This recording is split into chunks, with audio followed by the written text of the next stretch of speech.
Guys, this is Malorian, and this will be a Warmachine 101. And this one here will be talking about a topic that's a little bit more near and dear to my heart. And this is a new build I'm going to try really pushing, and because I think it's actually going to be really good. So what we're going to be talking about today is Buccaneer Mountain. Now, clearly, Buccaneer Mountain is a play off of Meat Mountain, which is a very popular list for the trolls.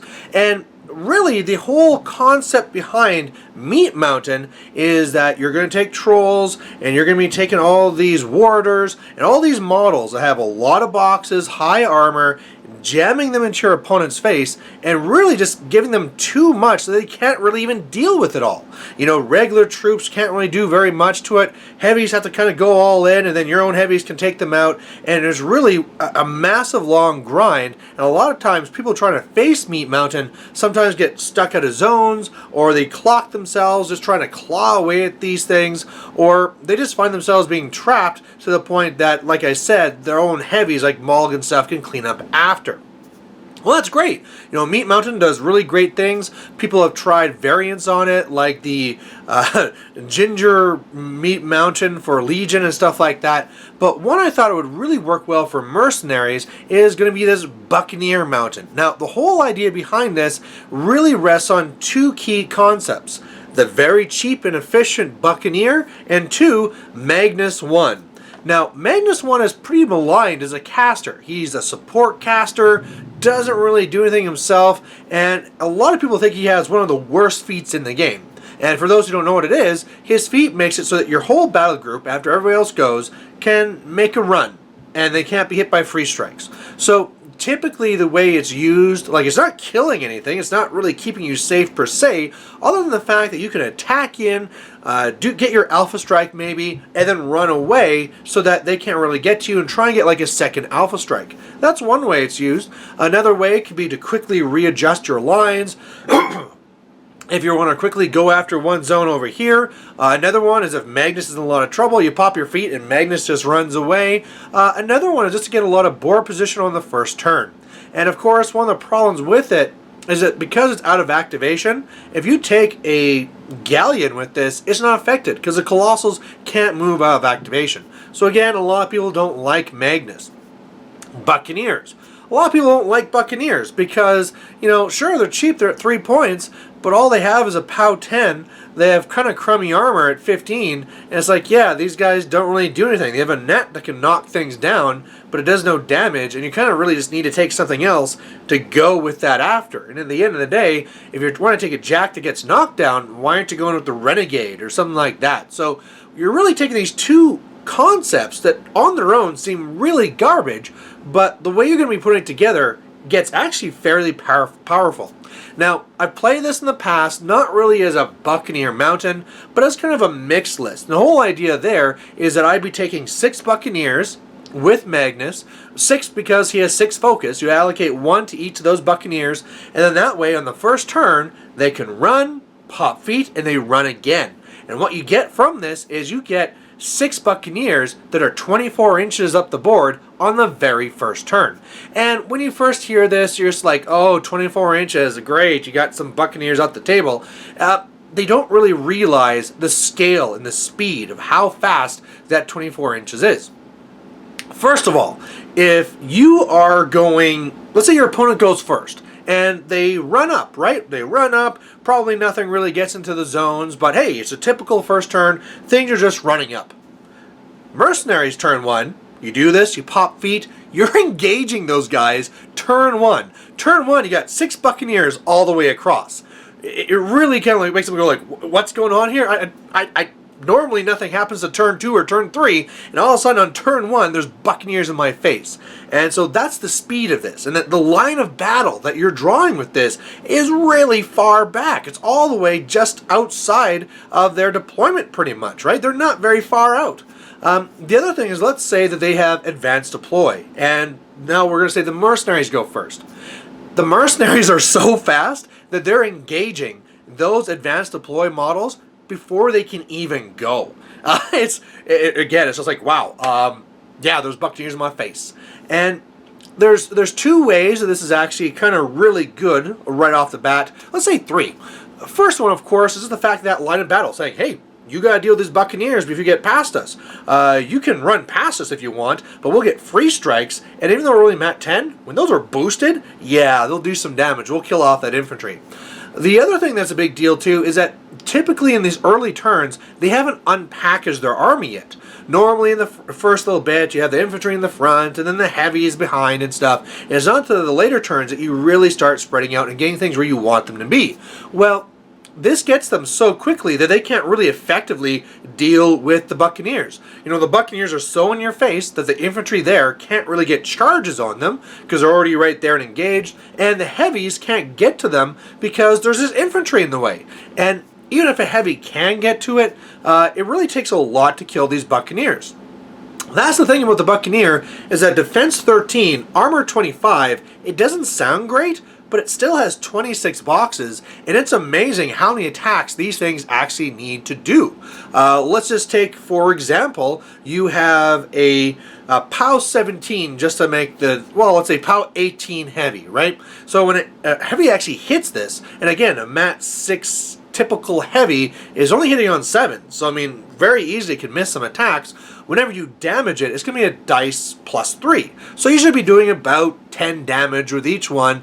It's going to take you 10 hits on, or sorry, 10 hits, 3 hits on average to actually kill the Buccaneer. And remember, there'll be misses and stuff in there too. It's not like an easy, like, oh yeah, one shot a Buccaneer, get out of here. It's a lot of work, and that's a heavy. If you're looking at infantry, yeah, that's going to be a lot of trouble here, you know. And of course, the last part of this too that's going to be happening with this is just the whole idea that you're blocked out of scenario. That's the hugest thing, is that these guys have pushed up so far that they block you out of scenario. So there you go. There's the first layer of it. You know, I tried running this with press gangers, and of course with Alexia and her Risen, the usual jam things, and it worked well. Of course, it was a little bit odd because the press gangers are actually in front of the Buccaneers, so they all run up, and then the Buccaneers go past. You have to leave like holes and stuff, but while I was trying to deal with this list and try and take the press gangers out, that's when I started realizing, well, what happened if I'd added in more Buccaneers? Now, at first, that seems like kind of silly, because why'd we go with 6? Because there's only 6 focus. However, the Buccaneers that didn't get focus, they're not far behind. They advance their 6, still get to run the 12 with the feet, so they're still up 18 inches. When those faster Buccaneers are all the way up there 24 inches, the backup Buccaneers are only just right behind you, 6 inches. So if you get one destroyed, they can just fill in that gap, just like that. So what's the extreme? How far could you push this? Well, at 50 points with Magnus 1, you could go and you could have 18 of these guys. You have 2 points left for a solo, but really, that is 6 Buccaneers that are up 24 inches. And then there is another 12 Buccaneers that are just behind them. And that is a lot of stuff to deal with. Another big thing to remember with the Buccaneers too is that you can't trample over these guys, right? That's one big thing that'd be a negative when I'm running with my jamming with my press gangers, is that if they ever get annoyed, they just kind of trample over and get into the zone. So these Buccaneers are really just something they just can't really get past. So there's the extreme. And I was wondering if I should go all the way to 18, but the problem with that is that the whole idea is that if something does get through, some heavy force its way through, or it flies, or whatever, Buccaneers with their POW 10 and Magnus with his little tiny folk lever probably won't kill it. So you need something heavier. So to me, one of the lists that I really like for the variant, I mean, of course, all in is 18 Buccaneers, and then a solo to be Gorman or something. A quick note on this, the perfect solo you'd want to get is actually Anastasia to get that ability to pick if you're going first or second, but it doesn't work because you have to go 4-star because you're Magnus. But, okay, there's the all-in version, just 18 Buccaneers, go. The other version that I really, really like is actually you take out 4 of them to put in 2 Nomads. Nomads, again, very efficient, 6 points, POW 17 with reach, and they're also armor 19, so really good for the jamming and for the killing. So with this one, with 14 Buccaneers and 2 Nomads, and then for the solo, you're going to take Ragman, so that basically they're POW 19s, Alright, now if anything gets past them through, you can actually go and take it out, right? Those nomads can do a lot of work. Magnus has 2 other spells. He has Tempered Metal to give one of them +2 armor, so armor 21. And the other one, you can give it as well the Iron Aggression. So in this one here, it can run charge for free, and then after that, it also gets boosted to hits. So really, really strong heavies for only 6 points each. So part of that package right there is you have to realize the whole idea, again, of coming back to Meat Mountain. What was the idea of jamming all these things into you? Was giving you so many boxes you can't get through it. 14 Buccaneers and 2 Nomads is 424 boxes of jacks that they have to somehow chew through. And normally there's multiple scoring areas. So even if they can somehow sneak through in one area, you can be scoring in the other one. So extremely, extremely powerful. Lots and lots of models. Now, unfortunately, I don't own that many yet. I'm working my way up. I'm at 8 Buccaneers now. And so that's kind of where we get to version 3. This is kind of like a middle one. I ran it just in the last battle report here, but in this one I was able to fit in 8 Buccaneers, the 2 Nomads. I have a Talon in there. A Talon is 1 more point than a Buccaneer. It's nice because it's POW 12 instead of POW 10. And then it also has armor 18 rather than the 15. So pretty good. I mean, again, if you're trying to spam, you have to kind of decide which way you want to go. If somebody wanted to spam Talons, I think that would be working well as well. But anyway, in this list, you also get Kayazi. You get the Kayazi Assassins and 2 units of Kayazi Eliminators, and you get the Underboss there as well. And what they do is twofold. One, they get to really get in there and jam as well, because defense 16, 17 is pretty good. Plus, they're really good at clearing things out and put in that assassination part. You also got to keep in mind that Eliminators are really good at holding flags. With stealth, and if you just kill one of the models, the other one still can score on it. They do a pretty good job with that. So all these different versions do very well. Like I say, I'm really actually liking that idea of the 14 Buccaneers and the 2 Nomads. That's the one I'm kind of coining that Buccaneer Mountain. But I've got to play my way up there. I've been doing different things. The last question people really ask then is like, okay, do you really need it to be Magnus? Can't you do it with somebody else? Well, you could, but it wouldn't really work. The whole reason why you're going with Magnus is that speed. If you were to go with someone else, let's just say, for example, Bart. Bart seems like a very great one because he's adding armor to everyone. When they first come into you, you can be having your feet up so that they get knocked down. Seems pretty good, but they just don't make it. Because you're not getting that extra run, he can really only have the 6 that are kind of like running up on that first turn. And later turns, of course, he wants to be having his spell up, so he can't be giving out focus, and he just can't really deliver them. And at the end of the day, they're going to get into the zone to contest before you can do your stuff and try and trap them out. So it really doesn't work. Another nice thing with Magnus is that he is very good defensive-wise. He is defense 14, armor 17, so above the average, where those two added together should be 30. And as well, after that first turn, he could probably just camp everything. If you wanted to, like I said, you could put out Iron Aggression, you could put out Tempered Metal if you wish, but he doesn't need to. He can just camp all 6, be armor 23, and be like, alright, what are you going to do? I'm going to stand here on this flag or on this zone, and I'm going to be pretty damn hard to kill.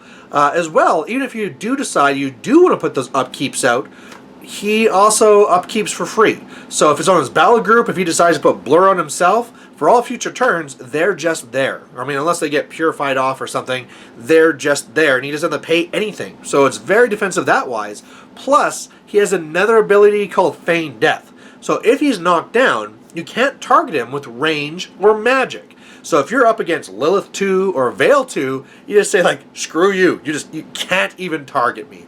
And how are you going to get knocked down? You got Buccaneers. Especially in the Buccaneer Mountain, where you got 14 of these guys. Sure, one can spend a turn to go and throw a net back and knock him down, no problem.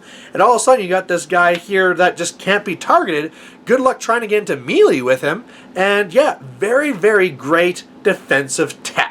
So that's Buccaneer Mountain. Again, just to be completely out there and honest, I have not been able to get all the way out there to go with the 14. So far, 8 is all I own, but I'm going to be working my way up. I'm going to be making more. But this is, I want to really get out this video to really explain what the whole theory and the whole process is behind this. I've had a lot of people asking me questions of how this is supposed to work. This seems stupid, but at the end of the day, you just got to keep in mind that the whole goal of this list is not to kill things, other than maybe with the nomads if something sneak through.